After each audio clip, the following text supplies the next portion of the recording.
Hello guys, weekend na naman dito sa Canada. Kaya masaya ako. Kasi pahinga na. Check muna natin yung ating mga garden. Namiss ko ng isang araw eh. Ayan.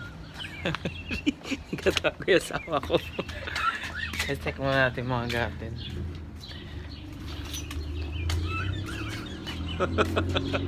Nagtatago siya.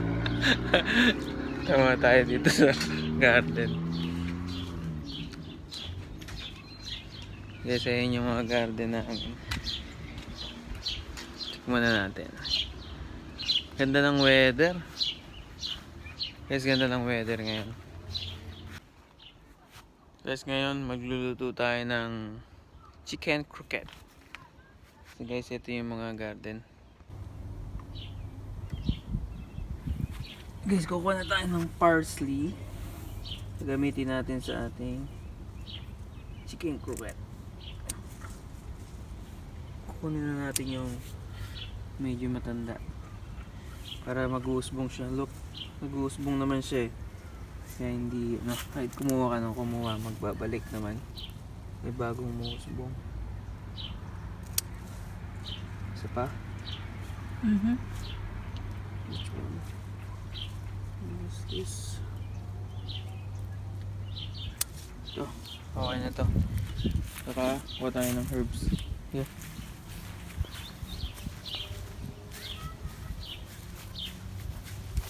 Basil? Yeah. Yes, basil. Tayong basil.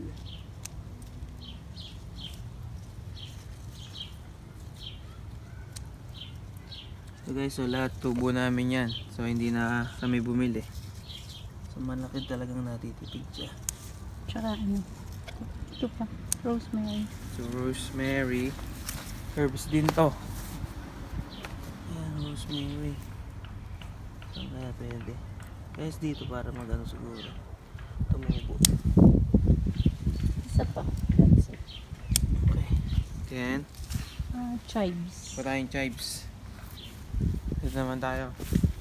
Chives. So guys, marami kaming tanim, man. Di ba maliliit pa? So, chives. Huli tayong chives.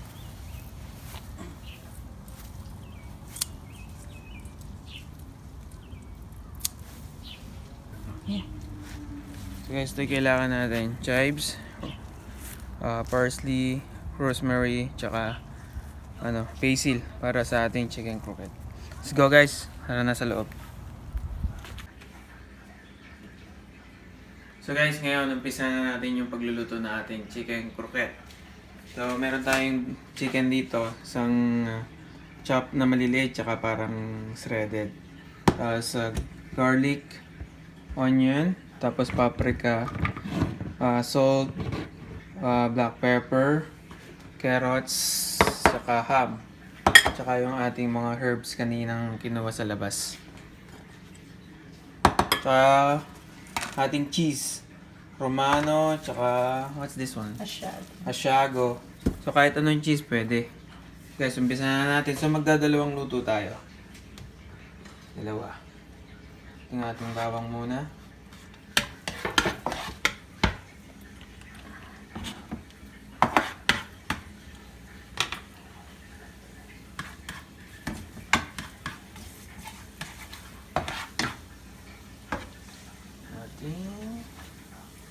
So dalawang gisa tayo kaya hatiin natin yung ating onion.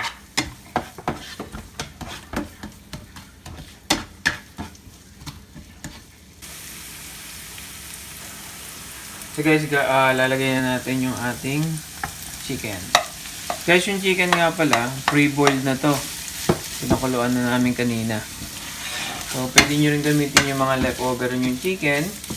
O yung mga pag nag-grill kayo, pwede rin yun. Smoky flavor pa. Pero ito, binoiled namin kanina. Saka namin sinredded na ganito. Tapos, lagay tayo ng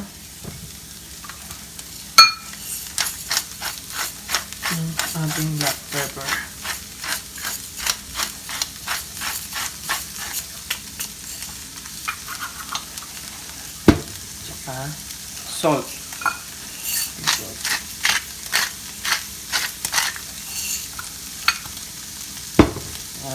paprika.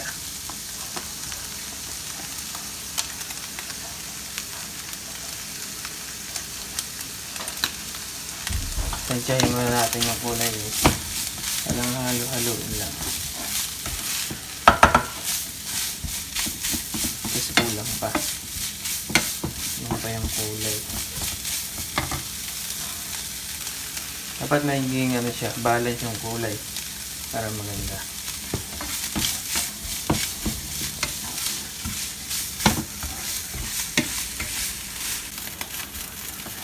So guys, ayan na, pantay na yung kulay ng ating chicken. So guys, yung lasa, adjust nyo na lang yung lasa. Kasi ako, mataas yung tolerance ko sa alat eh. So, adjust nyo na lang pagka kung ano yung gusto nyong alat. Pero yan sa akin okay na. Tapos guys, yan natin. Set aside muna natin. Palamigin muna natin ng konti. Tapos magigisa ulit tayo ng isa pang flavor. So ito yung chicken, plain chicken flavor natin. Set aside muna natin. Tapos magigisa ulit tayo. Kaya ulit tayo ng mantika. Can use olive oil or regular oil.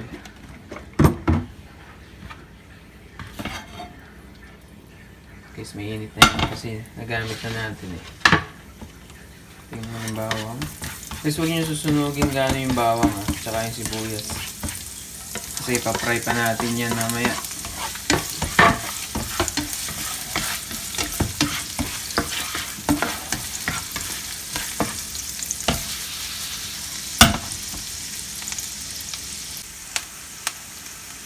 Guys, lalagyan na natin yung ating chicken.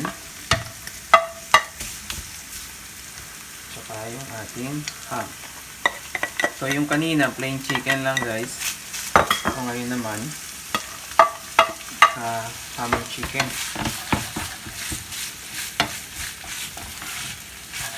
Tapos lalagyan na natin ng salt and pepper ulit.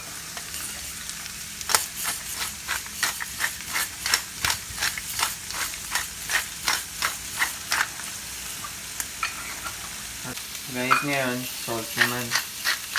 So, adjust nyo na lang guys, nasa lasa.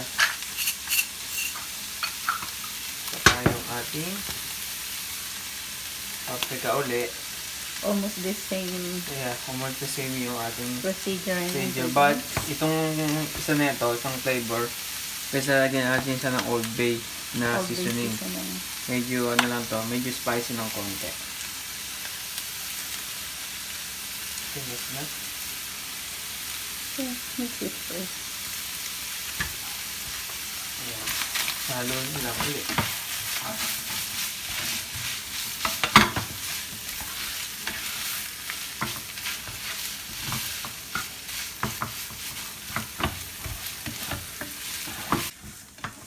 So guys, ito.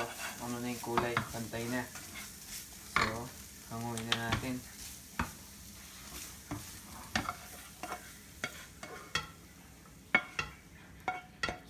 Natin, palamigin natin ng konti. So, lagyan natin yung ibang kanyang ingredients.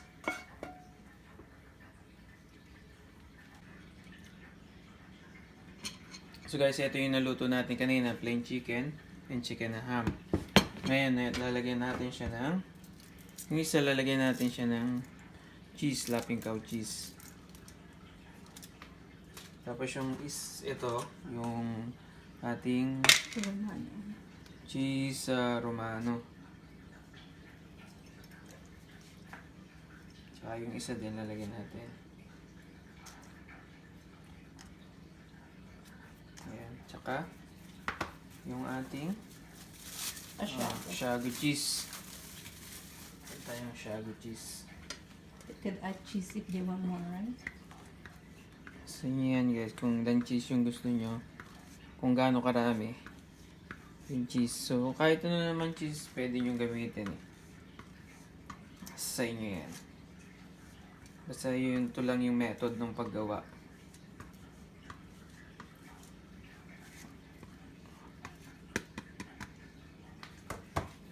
Tapos, itong ating carrots. So, hatiin natin siya. Portion natin yan sa dalawa. shredded carrots. Yes, ready na siya.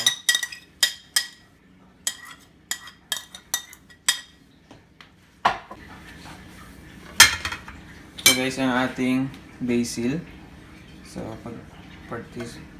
pagpartihin natin sila. Tsaka ating rosemary. Pati na sila. Ating parsley. Pati na rin sila. Ating chives. So hati na rin sila. Paghatiin na natin. So ang kinaibahan lang nitong isa, spicy siya. Tsaka meron siyang ham. Pero yung mga ingredients na iba, meron din siya. Kung anong meron ito, meron din itong isa. Yan, mimix nyo lang.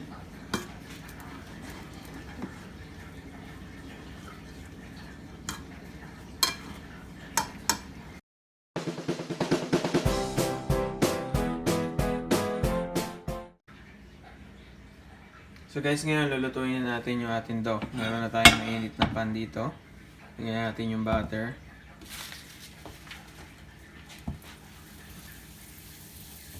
So melt lang natin yung ating butter.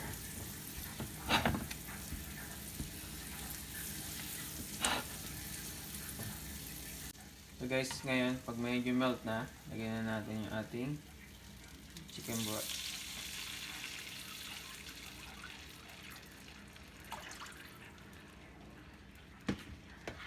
Ating gatas.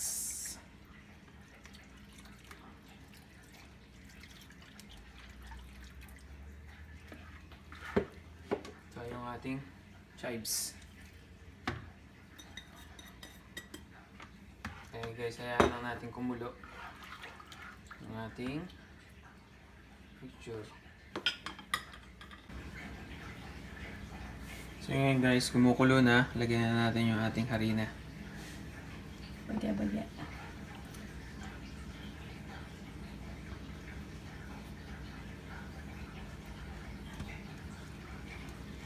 Konti-konti lang guys para makuha niyang mag-force yun, mag-melt dun sa ating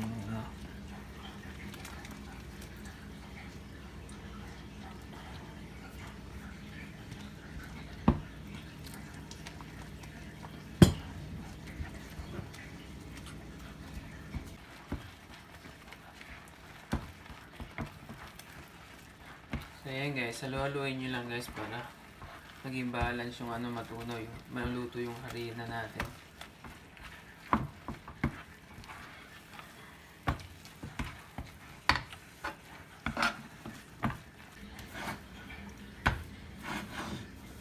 So ngayon guys, pagka bumibilog-bilog na siya, yung maayon na siya dun sa inyong sa kawali nyo, bumibilog na, pwede siyang hanguin. Palamigin na natin. Yan. Mamaya lumamig. So, ipapalaman na natin yung ating mga chicken. Okay guys, naka-separate na yung dough natin kanina. Ito yung niluto natin. So, sineparate na. Ang gagawin natin ngayon, may mantika tayo dito. Ilagay lang tayo sa kamay para hindi dumikit. Tapos, sige siya, ibit mo lang. Tapos lalagyan natin palaman.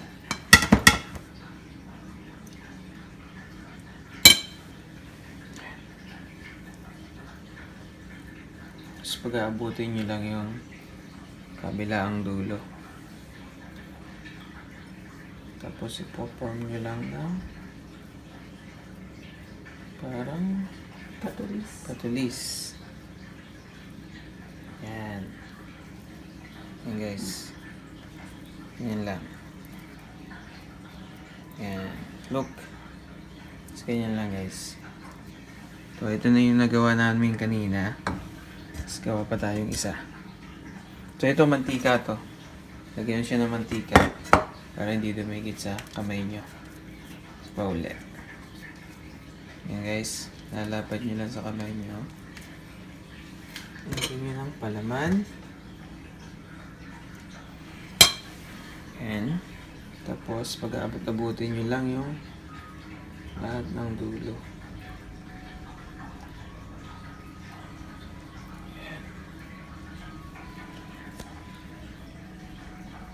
Pupush nyo lang. Yan, ganyan. Tapos pagkabutin nyo lang yung dulo.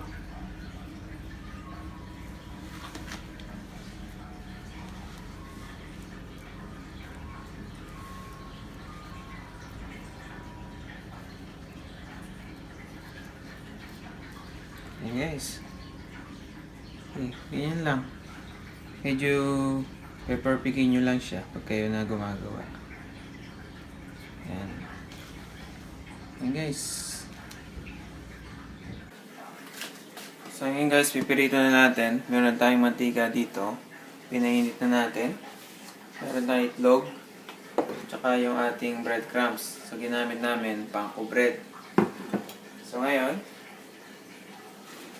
didip na natin yung ating ginawa sa itlog. Tapos natin, roll natin ngayon dito sa ating breadcrumbs.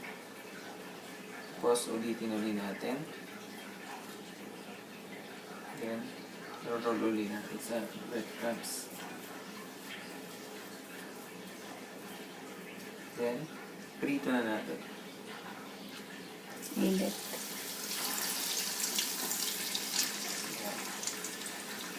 So, repeat lang natin yung process. Lang natin yung apoy. Lagay muna tayo ng dalawa.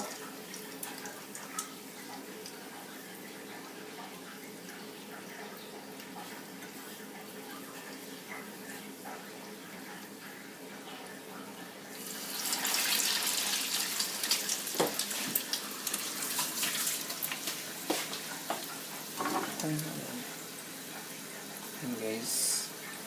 Hinahin nyo yung apoy para maluto. Para hindi siya mabigla.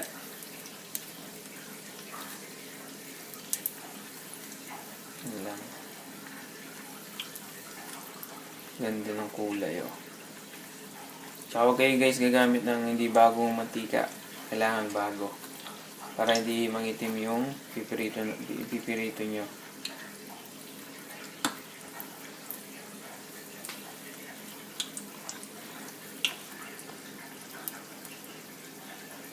Na. So ngayon guys, luto na siya. See, golden brown na siya. Okay na natin, golden brown na.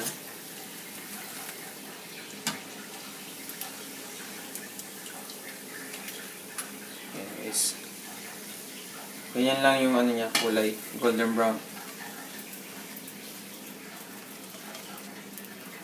So, pipirito, tatapusin lang natin, pipirito natin. So guys, luto na yung ating chicken croquette. Ayan nyo guys. So good. Ganda nung gawa natin. Ngayon, ayan guys, tingnan nyo. Napakaganda. So guys, sa Pilipinas, pwede nyo itong gawin sa handaan. Pwede rin gawin business. Ayan, ngayon guys, titikman na natin.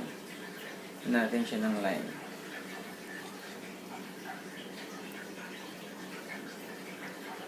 And we'll try it.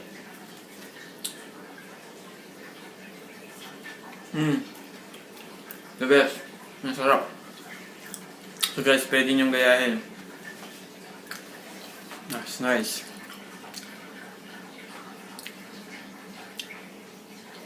So guys, kung gusto niyo malaman yung exact measurement, paki-check lang yung description box.